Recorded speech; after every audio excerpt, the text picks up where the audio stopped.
नमस्कार किसान साथियों। आज हम जानेंगे गेहूं में हमें पहली सिंचाई कब करनी चाहिए और पहली सिंचाई के समय कौन सी सावधानी बरतनी चाहिए, हम कौन कौन सी खादों का इस्तेमाल करें। किसान साथियों, गेहूं में पहला पानी काफ़ी महत्वपूर्ण होता है। अगर हम कुछ भी गलती करते हैं तो हमें बहुत ज़्यादा खामियाजा भुगतना पड़ता है। तो आज हम वही कुछ गलतियाँ आपको बताएंगे, कौन सी हम खादों का इस्तेमाल करें इसके बारे में आपको बताएंगे, कौन सी सावधानियां बरतें इसके बारे में आपको बताएंगे। इसके साथ साथ अच्छे कल्ले अधिक फुटाव पाने के लिए, मतलब ज़्यादा कल्ले रहेंगे तभी हमें ज़्यादा पैदावार मिलेगा। तो हम क्या कर सकते हैं, हम क्या डालें जिससे हमारे गेहूं में अधिक कल्ले आएँ। तो आज की पूरी वीडियो किसान साथियों ज़रूर देखिएगा, बहुत ही यूजफुल वीडियो आज की होने वाली है।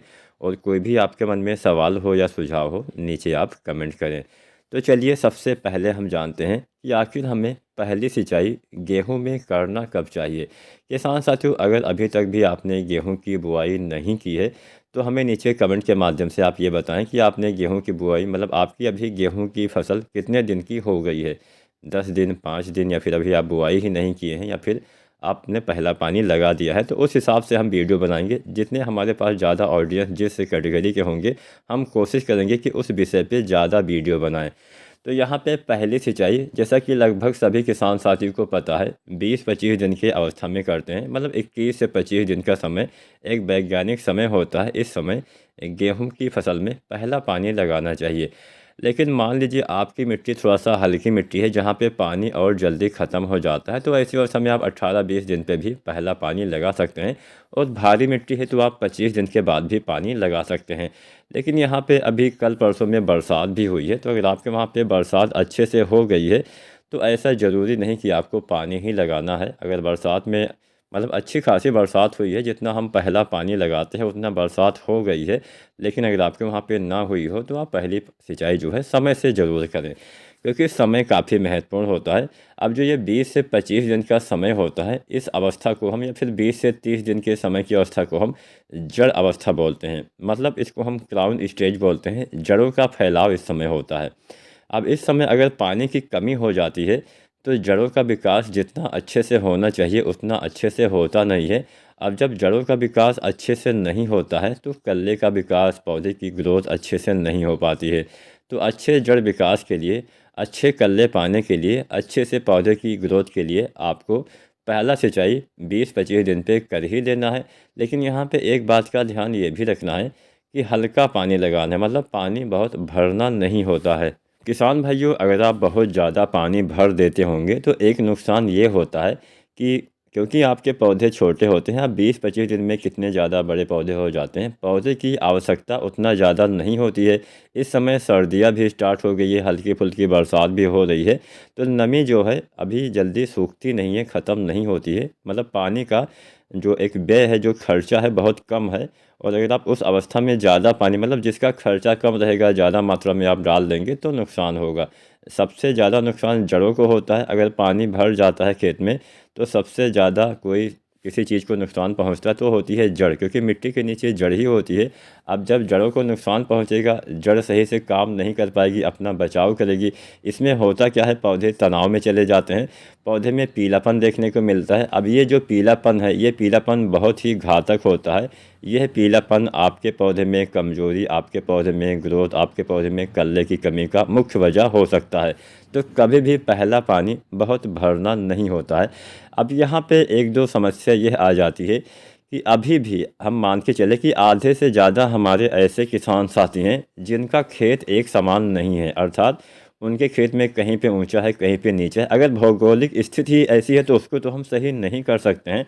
लेकिन मान लीजिए भौगोलिक स्थिति सही है, लेकिन आपने खेत को लेबल यानी बराबर नहीं करवाया हुआ है, तो सबसे पहला काम अभी तो आप नहीं कर सकते हैं, लेकिन जब भी गेहूं की कटाई हो जाए, या फिर अगर आपने अभी तक गेहूं की बुआई नहीं की है, तो सबसे पहले अपने खेत को बराबर करवाइए, लेबल करवाइए। लेबल करवाने से बहुत फ़ायदे होते हैं।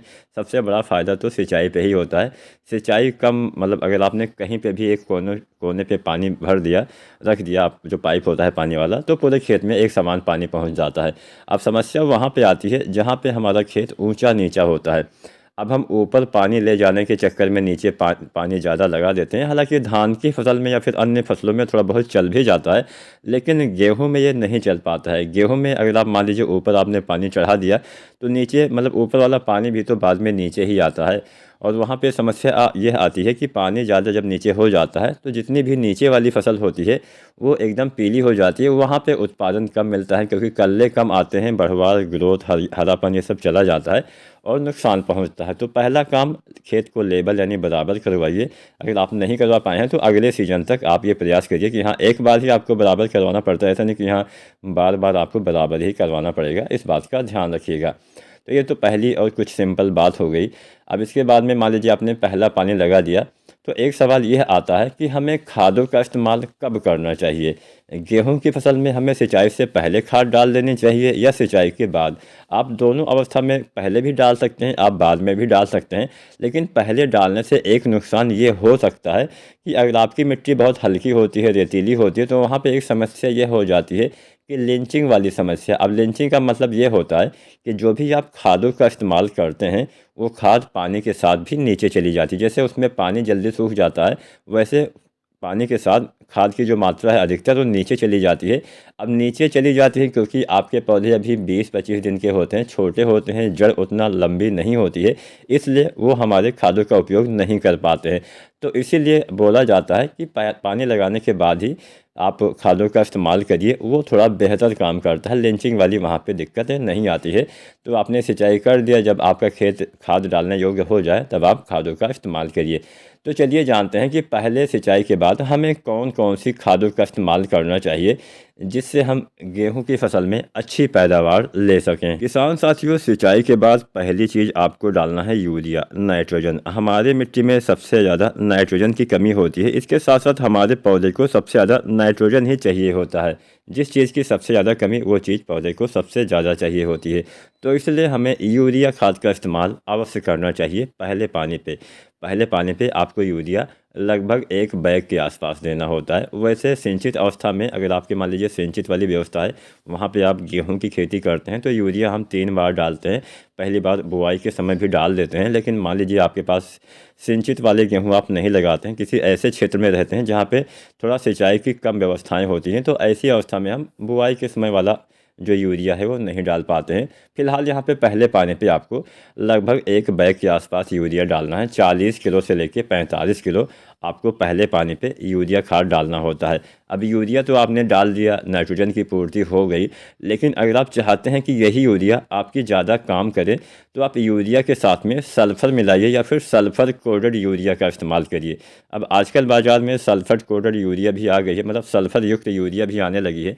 तो अगर आपको वो मिलता है तो उसका इस्तेमाल करिए, नहीं मिलता है तो जो सल्फ़र आता है 90% वाला 4 या 5 किलो या 3 किलो तक आप इस्तेमाल कर सकते हैं। तो 3 से 5 किलो जो सल्फ़र 90% वाला आता है, इसका इस्तेमाल अगर आप यूरिया के साथ करते हैं तो फ़ायदा ये मिलता है कि ये जो नाइट्रोजन होता है इसकी क्षमता को ये बढ़ा देता है, अर्थात पौधे ज़्यादा मात्रा में नाइट्रोजन ले पाते हैं। ये नाइट्रोजन को धीरे धीरे पौधे को पहुंचाता है और लंबे समय तक पहुंचाता है, जिससे नाइट्रोजन की पूर्ति अधिक समय तक होती रहती है और आपका नाइट्रोजन ज़्यादा मात्रा में लगता है। वैसे मैं आपको बता दूं, जो आप नाइट्रोजन यानी यूरिया डालते हैं वो बहुत कम ही मात्रा में पौधे ले पाते हैं, समझ लीजिए आधी मात्रा ही ले पाते हैं।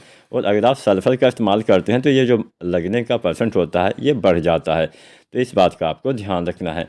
अब इसके साथ एक खाद तो हम डालते ही डालते हैं, वो है जिंक सल्फेट। हालांकि जिंक सल्फेट में भी सल्फ़र पाया जाता है, लेकिन इतने ज़्यादा नहीं पाया जाता है।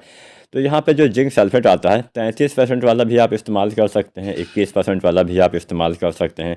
33% वाला जिंक अगर आप डालना चाहते हैं तो लगभग आपको 5 से लेके 7 किलो तक आपको 33% वाला जिंक सल्फेट इस्तेमाल कर देना है, जो हमारा मोनोहाइड्रेट जिंक होता है। 5 से 7 किलो, या फिर 21% वाला जो जिंक आता है जिसको हम हेप्टाहाइड्रेट जिंक बोलते हैं, इसका भी प्रयोग किसान साथी लगभग 8 किलो से लेकर 10 किलो के बीच में आप कर सकते हैं। दोनों में से कोई भी एक जिंक, साथ में यूरिया, साथ में 4-5 किलो सल्फ़र अगर आप मिला के पहले पानी के बाद इस्तेमाल करते हैं, बहुत ही ज़बरदस्त फ़ायदा आपको देखने को मिलता है। अच्छे कल्ले भी आते हैं, अच्छी बढ़वार भी होती है। अब कई बार पीलापन नाइट्रोजन की कमी से भी हो सकता है, सल्फ़र की कमी से भी पत्तियां पीली हो जाती हैं, खासकर नई पत्तियों में पीलापन आता है।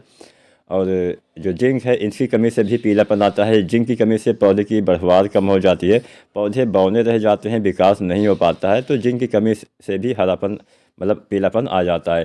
तो आपका यहाँ पे नाइट्रोजन की पूर्ति हो गई, जिंक की पूर्ति हो गई, सल्फर की पूर्ति हो गई, जिससे पौधे में हरापन तो नहीं रहने वाला है, अच्छे से कल्लों का विकास होने वाला है। तो पहले पानी के बाद ये 3 खादें आपको अवश्य डाल देनी है। 25 दिन या 30 दिन तक इसका इस्तेमाल कर देना चाहिए।